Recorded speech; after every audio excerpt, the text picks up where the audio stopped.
एक वक्त था जब लोनलीनेस सिंपल लगती थी।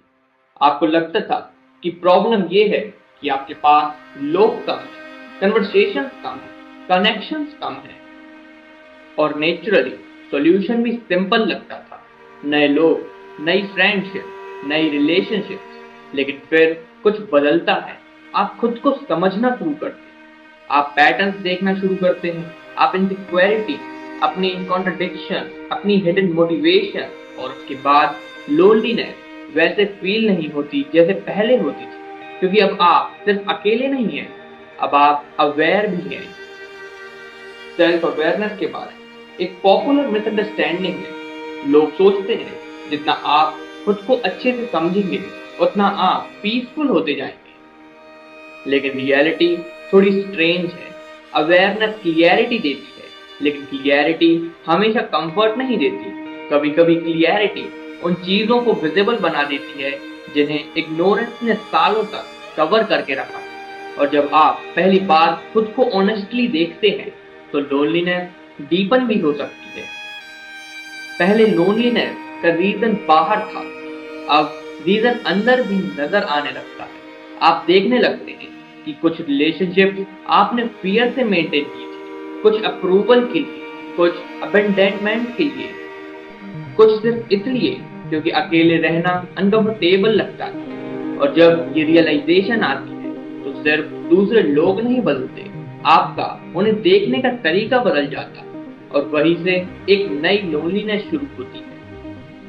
सेल्फ अवेयरनेस का एक साइड इफेक्ट, आप परफॉर्म करना कम कर देते हैं। पहले आप अडेप्ट कर लेते थे, हर इंसान के हिसाब से, हर कनेक्शन के हिसाब से, हर एक्सपेक्टेशन के हिसाब से। आप वो वर्जन बन जाते थे जो एक्सेप्ट किया जा सके। लेकिन अवेयरनेस के बाद ये प्रोसेस विजिबल हो जाती है, और जब एक्टिंग विजिबल हो जाए तो उसे कंटिन्यू करना मुश्किल हो जाता है। इसलिए कई लोग सेल्फ अवेयरनेस के बाद सोशली कंफर्ट होने लगते हैं। अजीब बात यह है, पहले आप लोगों के बीच रहकर भी खुद से डिस्कनेक्टेड थे, अब आप खुद से कनेक्टेड हैं, लेकिन कई लोगों से डिस्कनेक्टेड फील करते हैं। और ये ट्रांजिशन बहुत कंफ्यूजिंग होता है, क्योंकि बाहर से सब नॉर्मल दिखता है, कन्वर्सेशंस चल रही हैं, रिलेशनशिप एग्जिस्ट कर रही है, लेकिन अंदर कहीं लगता है कि कुछ फंडामेंटली चेंज हो गया है, जैसे पुराना वर्जन अब वापस नहीं आ सकता। सेल्फ अवेयरनेस के बाद लोनलीनेस का एक और रीजन होता है। आप देखना शुरू कर देते हैं कि लोग अक्सर एक दूसरे को नहीं देखते, वो लेबल्स देखते हैं, रोल्स देखते हैं, फंक्शंस देखते हैं। आप एम्प्लॉई हो, फ्रेंड हो, पार्टनर हो, सिबलिंग हो, लेकिन आपकी एक्चुअल इंटरनल रियलिटी बहुत कम लोग देख पाते हैं।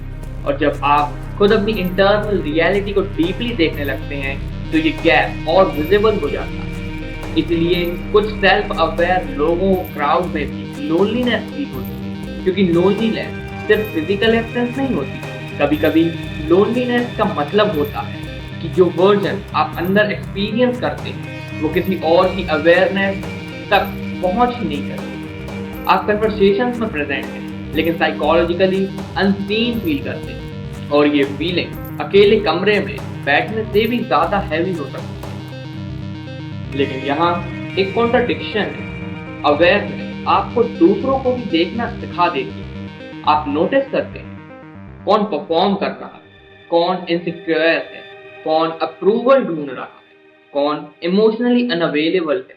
और ये क्लियरिटी वैल्यूएबल है, लेकिन इसी की एक कॉस्ट भी है। आप इनोसेंस लूज कर देते हैं। पहले आप बस इंटरेक्ट करते थे, अब आप पैटर्न्स भी देखते हैं, और पैटर्न्स देखने के बाद कुछ इल्यूजन्स सरवाइव नहीं करते। शायद इसीलिए सेल्फ अवेयरनेस के बाद लोनलीनेस ज्यादा मैच्योर लगती है। पहले लोनलीनेस अटेंशन मांगती थी, अब अंडरस्टैंडिंग मांगती है। पहले आप किसी के साथ होना चाहते थे, अब आप किसी के द्वारा देखे जाना चाहते हैं। और दोनों चीजें अलग हैं। प्रेजेंस और अंडरस्टैंडिंग, कंपनी और कनेक्शन, कन्वर्सेशन और रिकॉग्निशन।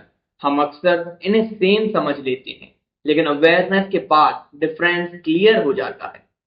मॉडर्न लाइफ भी इस एक्सपीरियंस को डीपन करती है। हम अनप्रेसिडेंटेड कनेक्टिविटी के एरा में रहते हैं। लोग एक्सेसिबल हैं, मैसेजेस इंस्टेंट हैं, कंटेंट एंडलेस है, लेकिन रिकग्निशन रेयर है। आपको लोग जानते बहुत हैं, समझते बहुत कम हैं, और सेल्फ अवेयर माइंड क्वांटिटी से सेटिस्फाई नहीं होता। उसे क्वालिटी चाहिए, उसे डेप्थ चाहिए, और डेप्थ नेचुरली रेयर होती है। लेकिन शायद सबसे डिफिकल्ट रियलाइजेशन कुछ और है। सेल्फ अवेयर होने के बाद आपको पता चलता है कि कुछ लोनलीनेस अनअवॉइडेबल है। कोई भी इंसान आपके पूरे इनर वर्ल्ड को परफेक्टली एक्सपीरियंस नहीं कर सकता। कोई भी एग्जैक्टली आपकी मेमोरीज नहीं जी सकता। आपके फियर्स, आपके रिग्रेट्स, आपके प्राइवेट थॉट्स, कुछ पार्ट हमेशा अनट्रांसलेटेबल रहेंगे। और मैच्योरिटी का एक हिस्सा शायद ये एक्सेप्ट करना है।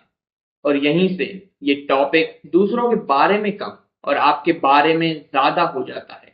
क्या आप लोनलीनेस को सिर्फ प्रॉब्लम समझते हैं या सिग्नल? क्या आप हर अनकंफर्टेबल साइलेंस को इमिडिएटली फील करना चाहते हैं या उसे सुन सकते हैं? क्योंकि कई बार लोनलीनेस ये नहीं कह रही होती कि आपको और लोग चाहिए, वो कह रही होती है कि आपको और ऑनेस्टी चाहिए। सेल्फ अवेयरनेस के बाद लोनलीनेस कंप्लीटली डिसअपियर नहीं होती, लेकिन उसका कैरेक्टर बदल जाता है। वो पैनिक से रिफ्लेक्शन बन जाती है, डिपेंडेंसी से ऑब्जर्वेशन, एस्केप से इंक्वायरी। आप लोनलीनेस को हेट करना बंद कर देते हैं, लेकिन आप उसे रोमांटिसाइज भी नहीं करते। आप बस उसे देखते हैं जैसे किसी ओल्ड कंपेनियन, जो अनकंफर्टेबल है लेकिन झूठ नहीं बोलता। शायद इसीलिए सेल्फ अवेयरनेस के बाद लोनलीनेस और भी क्वाइट लगती है, ज्यादा सब्टल, ज्यादा डिफिकल्ट एक्सप्लेन करने लायक। क्योंकि अब वो सिर्फ लोगों की कमी नहीं है, वो अवेयरनेस की प्रेजेंस भी है। एक अवेयरनेस की कनेक्शन रेयर है, रिकॉग्निशन रेयर है, और किसी और के द्वारा कंप्लीटली समझा जाना शायद उसे भी रेयर है।